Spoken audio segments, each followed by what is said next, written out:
for those people who are uncomfortable with the term medium, or they have a friend that they're like, There, oh my gosh, this information could save my friend's life, but there's yeah. born again Christian, they're not open to this. What would you say spirit of compassion? How would you describe spirit of compassion? And also, what does spirit of compassion say about this broken, sick, really dark times we're in? Like, what does spirit of compassion say? I mean, besides, I guess it's, you just answered that, keep a light heart, but I'm just Well, like, yeah, is there and light ahead? Is there hope ahead? Are things changing? Are paradigms shifting? it breaks my heart when someone turns a blind eye to the information because it comes from above, and they're just like, he's a medium, he's Lucifer, he's a devil, whatever. And it breaks my heart because I still care about that person that's talking crap about me. I still care about the people that hate me. I still care greatly because it's not personal. It's more of, I'm here to message and to be a messenger so that you can save someone else's life with this information, one of your family members' life, yourself. It, I try not to take it personal. Spirit of Compassion told me, you're a messenger, and you're going to message this information as you hear it. Some people call that being a prophet. Some people call that medium, whatever it is. But but it's about the person who's suffering and struggling. Don't make it about you. Don't make it about you. Don't make it about this being a personal thing. They don't know what they do. They don't. And they'll just be like, I'm never going to look at that medical medium book, and I'm never going to trust that guy because he's a medium. Or we look, there are a lot of Christians that love medical medium information because they know it's saving lives and it's saving their lives. Mm-hmm. And then there's Christians that, they're like, no, the Bible says he is, a false prophet, or he's a devil, or whatever. And, but I don't all of a sudden say, well, those people are being, stupid, or those people are terrible, or those people, I don't. I just instantly say, I just hope that when they get sick, or if they're sick now, that they somehow find this information, and Mm-hmm. it's free information. I'm not trying to build this massive empire. And it's more of like, you can go to the library and get this for free, and you can save your life and save somebody's life. And that's what it's about. But if saving lives all these years means I'm damned to hell, it's worth the trip. Well, God bless you. You are one. I know I've known you personally for years now since we've done Heal, and you are one of the most caring and compassionate. That's where this work comes. I mean, let's talk a little bit about, like, it's this blessing, this ability to channel, this connection with the spirit of compassion, and the fact that you are the first person bringing this information to the world in this way, and have been doing so for X amount of years, since you were 4 years old, saving lives, helping people find answers when they could not find answers. um it's a burden. I mean, you can't fly on a plane because you literally go blind because you're inundated with so much information that spirit of compassion is trying to send you about all these people. So your blessing, it's not like you're out making billions and, like, this is a burden every day that No, you put on your people shoulder. paid me in chickens. I was talking about this the other day, is that I had this shack, and people would come to me and see me where I come from, and up in the woods. And it's like, and they would line up, and they would fly around the world to my office, which was this like little shack, this office. And they would come to get help.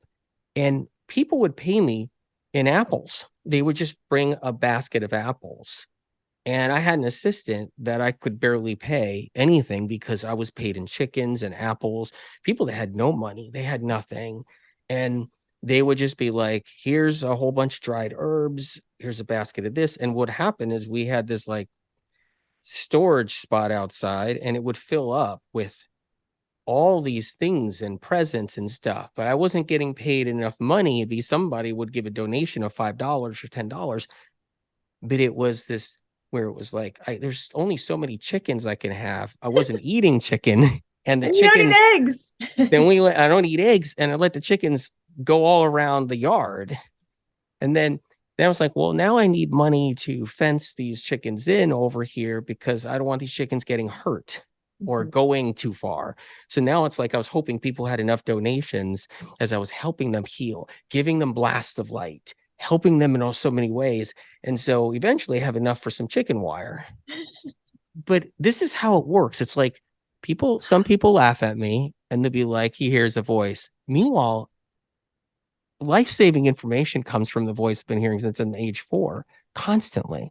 Yeah. It's getting kind of old being the only one to have to bring it to everybody, but I need people's lives saved. I need them to know where the info comes from so they can save themselves. And all your information that you're putting in this book, it's not like you're like coming up with some weird product. It's all products from nature. You're renaturing people. And I think that we're seeing that, and you talk about it in your book, that the breakdown of our health and the breakdown of our mental health is because it's not man-made information in these books. It's not man-made anything. It's information I hear from a voice perfectly clear on the outside of my ear, just like someone's talking to you, and I can't turn it off. It's always there. I can't shut it down. I can't turn it off.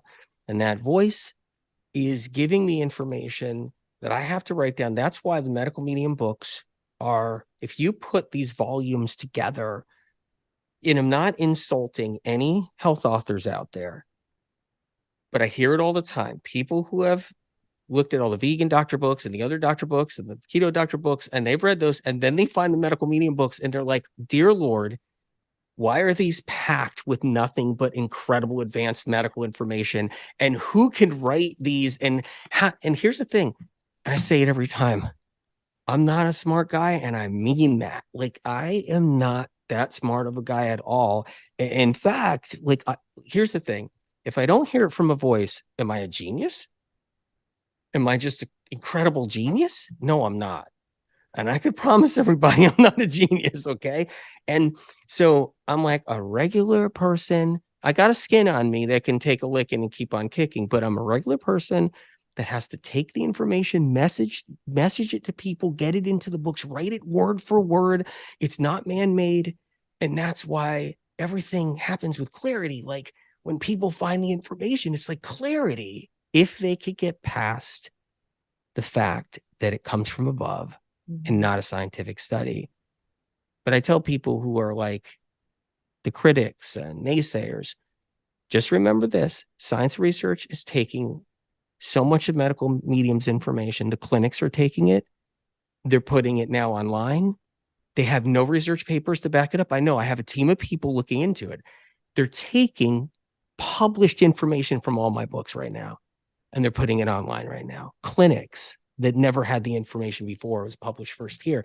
So if you can't get past the voice I hear and the fact that it comes from above, just realize, why is everybody stealing it then and poaching it? Like credible industry people poaching it. They're not allowed to do it. I'm actually making sure people are going to hold some accountability, because it's going too far. You can't plagiarize. Yeah. But people read the books, and I hear it all the time, that the information makes so much sense, right? But it's not common sense, because there's nothing common about it, any of this information. I love that it's all so grounded in nature. Everything is, food, everything is grounded in nature. It's from nature. It's renaturing us. And you say something brilliant in the book. You talk about the electromagnetic field of the brain actually magnetizes the trace minerals that we need, which many of us are deficient in, that actually then help our brain evolve and become more intelligent. So what's happening is this beautiful electromagnetic field magnetize all these trace minerals over time. We became this evolved species, super intelligent, created industry, created technology. And now that industry and technology are toxifying us and killing us. So it's like this vicious cycle where we've evolved and now we're killing ourselves. Here's what's really crazy, which is incredible about the information. What you're saying is, we have this magnetic field in our brain that our brain creates, and connected to our soul too, which is incredible. And it's drawing in trace minerals. So when you eat something, it's drawing in trace minerals, and it's bringing them in because magnetically it's pulling in those trace minerals it needs. It's pulling them into all the neurons, right? And then we create industries.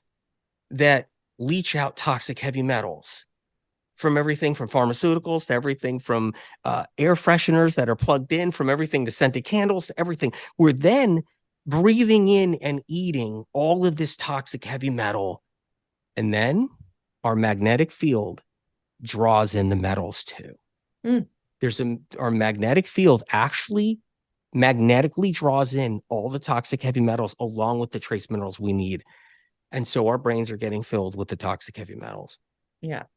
And these metals are industrialized, so they're not trace minerals, which are natural and not industrialized. So it's wild. There's so much I want to squeeze in. So I'm going to ask you a few more questions. And so you talk about, well, first of all, your book made me realize and have to look at my addictions, which I always classified as moderations. You have chapter 10, The Trap of Moderation, and the opening line is, moderation never works for anyone. And I preach moderation all the time. I drink alcohol, I eat pizza, I eat fried foods, I drink coffee, but all in moderation.